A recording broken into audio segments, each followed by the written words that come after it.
Mi nombre es Álvaro Llorca, trabajo para soytu.es y quería hacer una pregunta no tanto al experto en inversión y al experto financiero, sino más al hombre más rico del mundo. Cuando venía hacia aquí he dejado la redacción y me cruzo con una compañera y le he dicho, voy a entrevistar al hombre más rico del mundo. Y ella me ha dicho que mientras existiese pobreza en el mundo, que no tenía ningún interés en conocer al hombre más rico en el mundo. Nosotros sabemos que usted lleva a cabo una actividad filantrópica importante, pero nos gustaría saber qué le diría a esta compañera y también si ha tomado alguna medida por la situación tan dramática que está viviendo Asia. Y luego también otra pregunta que quería hacerle es que bueno, eso va en la misma línea. Yeah, one more quick question. Okay. No, bueno, en la BBC un periodista lanzaba una pregunta en su blog que decía, que le preguntaba al ciudadano de a pie que qué temía más, una recesión económica o el terrorismo. Entonces es una pregunta con muchas implicaciones, si usted nos podía dar su respuesta. Gracias. Okay.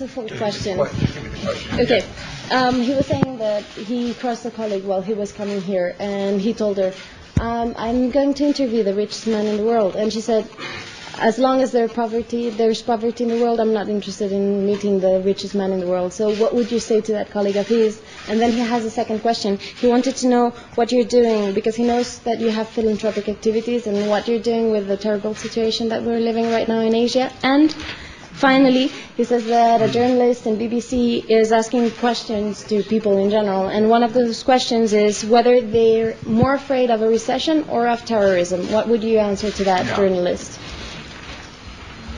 Well, it's a lot of questions.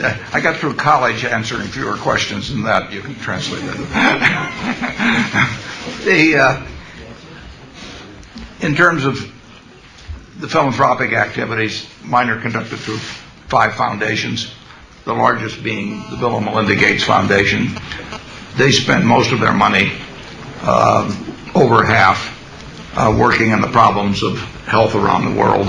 But they do have a section that responds to particular catastrophes in the world, such as the tsunami a few years ago, to the Katrina hurricane, and they probably responded to both the situations that you mentioned. But I don't know the specifics of it. But it's been their policy to respond to natural catastrophe problems of a major nature around the world, and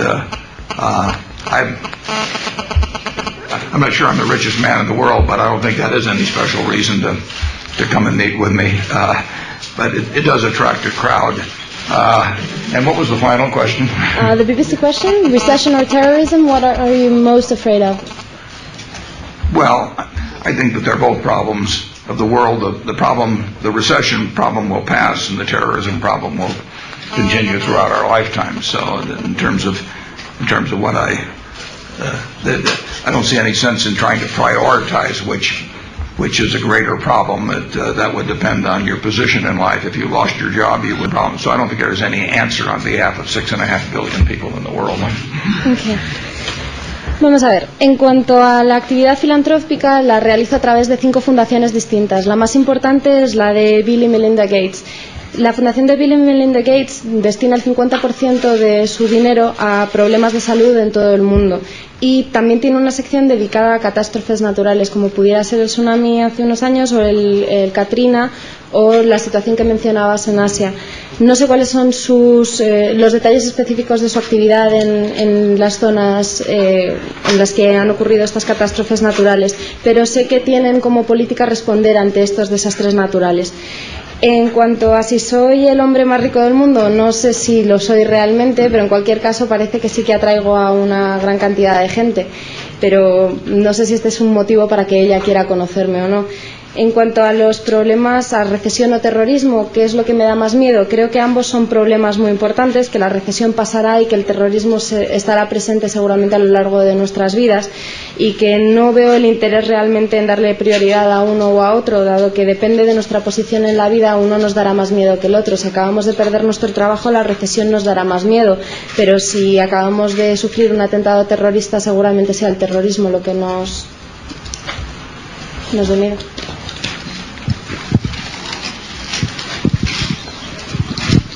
Yes, hello. My name is David Angles from Público, and I would like to know if you're willing to take small stakes in Spanish companies, even though that doesn't guarantee you the control of the company. Would you be willing to do that?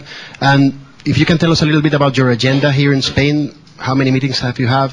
If you're going to have some more afterwards, and if you can tell us a little bit of who are you meeting with? I didn't get the first question. If you are willing to take small stock in companies, in Spanish companies, although you will not be in control of the companies.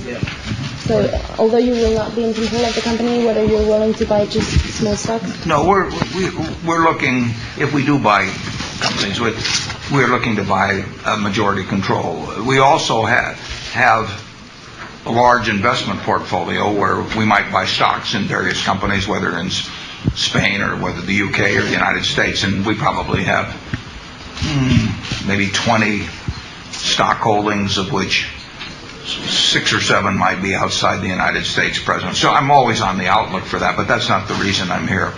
I'm here in terms of looking at controlled companies and possible companies we might control.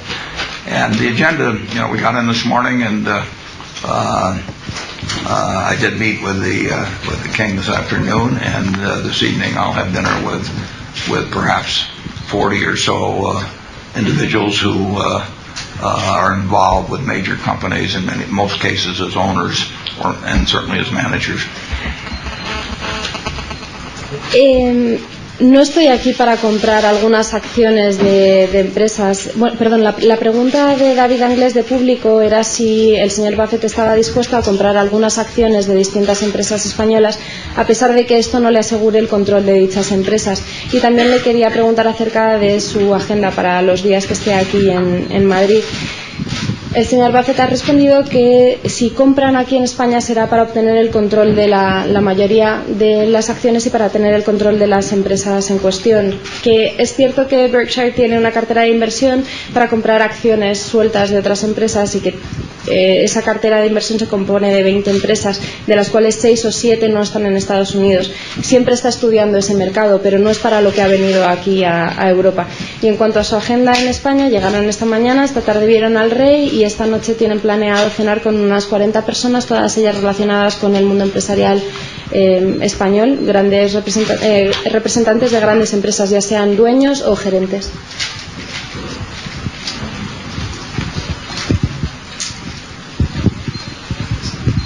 Hi, it's Ben Harding from Reuters.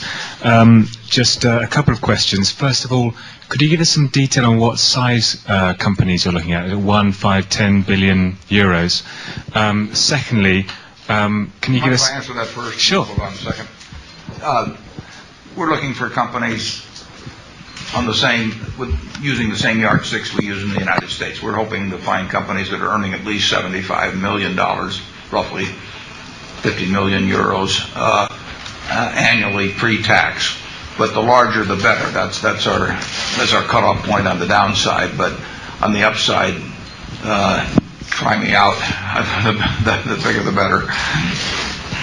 Thank you. Sorry, just 2 other questions. Maybe she could translate question and answer first, and then we'll go to the next. Preguntaba el compañero que cuál es la talla de empresas por las que se están interesando aquí en España, si son empresas de 1, 5 o 10 mil millones de euros. Y responde el señor Buffett que las empresas que están observando son las que tienen el mismo tamaño que las empresas que les interesan en Estados Unidos. Las están midiendo de la misma forma. Es decir, empresas que facturen al año 75 millones de dólares anuales brutos, es decir, 50 millones de euros anuales brutos, y cuanto más grande mejor, porque tienen límite hacia abajo pero no tienen límite hacia arriba. Cuanto mayor sea la adquisición, mejor.